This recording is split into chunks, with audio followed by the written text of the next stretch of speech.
जो नक्सलियों का जब वर्चस्व था, यानी वो जो पीक टाइम था, उस समय बीडीओ सीओ घूस नहीं लेते थे।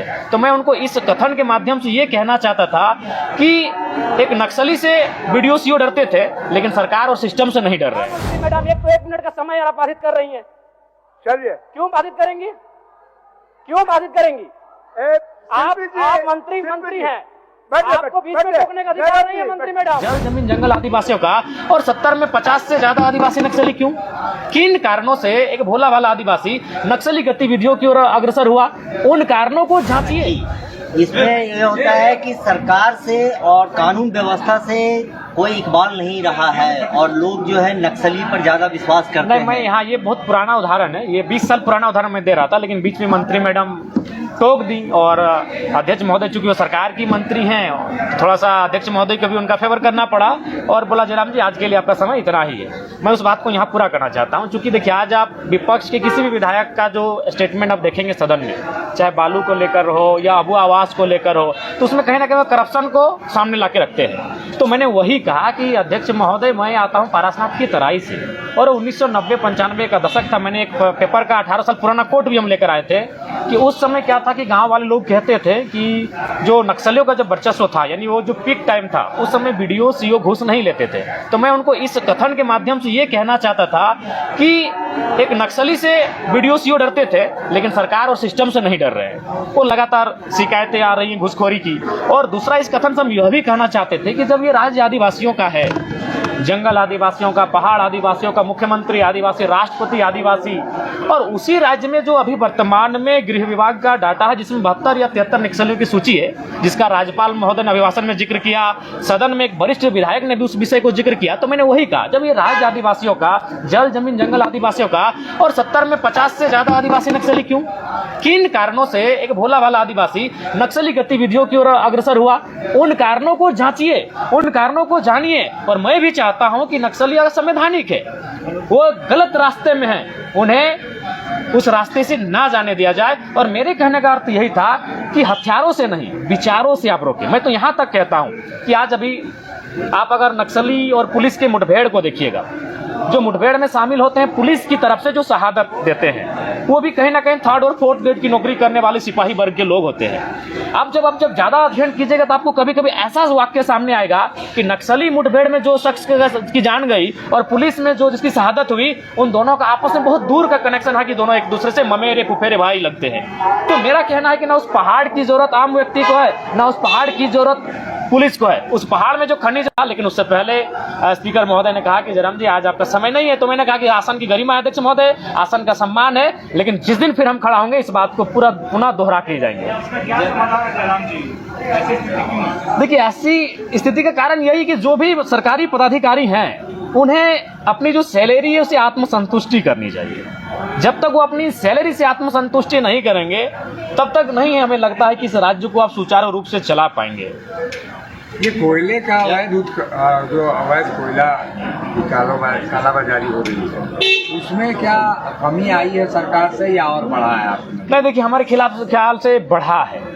चूंकि देखिए एनडीए की गवर्नमेंट में क्या होता था कि ऐसा नहीं कि कोयला का कार्य नहीं होता था, लेकिन उसमें क्या होता था कि जो टॉप लोग लेवल के नेता होते थे वे लोग करते थे। लेकिन वर्तमान की सरकार में क्या कि उनके पार्टी के प्रखंड अध्यक्ष भी उस सिंडिकेट में पूरे धड़ल्ले से शामिल है। आप चाहें तो जाके सर्वे कर लें, जो सत्ता पक्ष के पार्टी के प्रखंड अध्यक्ष नेता हैं, आप उनका 5 साल पहले की आर्थिक स्थिति और आज की आर्थिक स्थिति जो है उसका तुलनात्मक अध्ययन करें, आप जमीन और आसमान का अंतर पाएंगे। और उसका कारण एक ही है, कोयले की अवैध तस्करी में संलिप्तता। जी जी,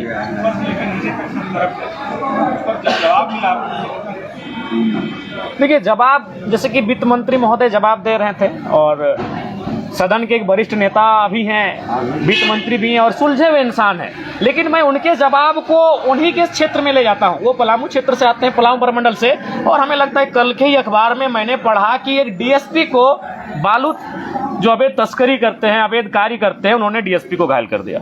बागमारे की घटना आपसे छुपी नहीं है, कुछ दिन बाद फिर थानेदार के हाथ को तोड़ा गया, ये घटना आपसे छुपी नहीं है। तो ये चीजें तो चीख चीख के कह रही है कि सिस्टम और विधि व्यवस्था किस दिशा में है। सरकार देखिए, सबसे पहला बात है सरकार ईगो में है।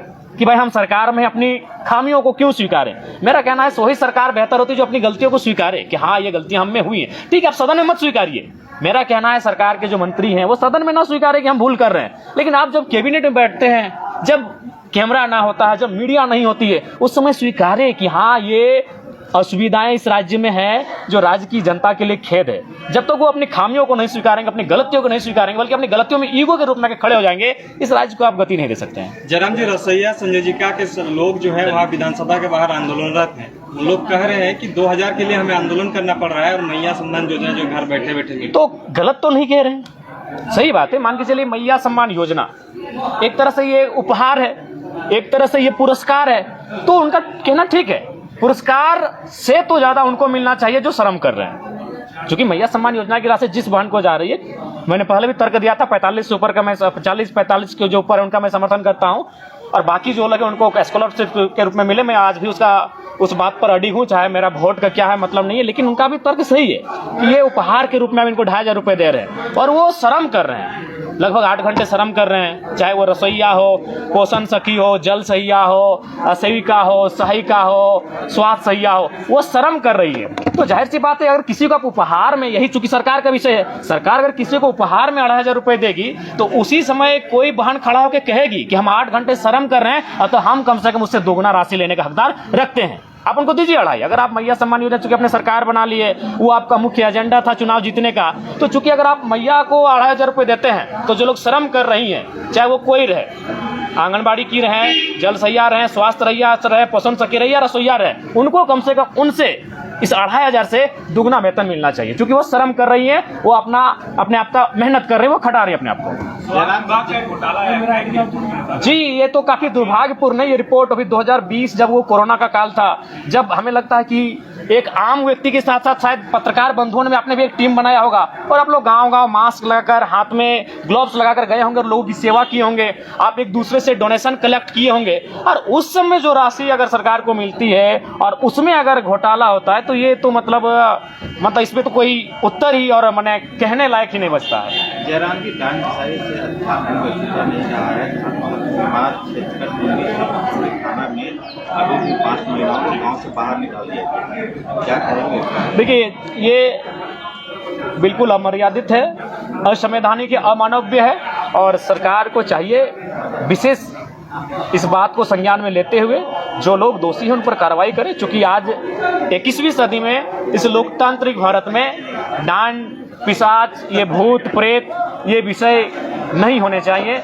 इन विषयों पर लोगों को प्रताड़ित नहीं करना चाहिए। ये बहुत ही दुखद है और खेदजनक है।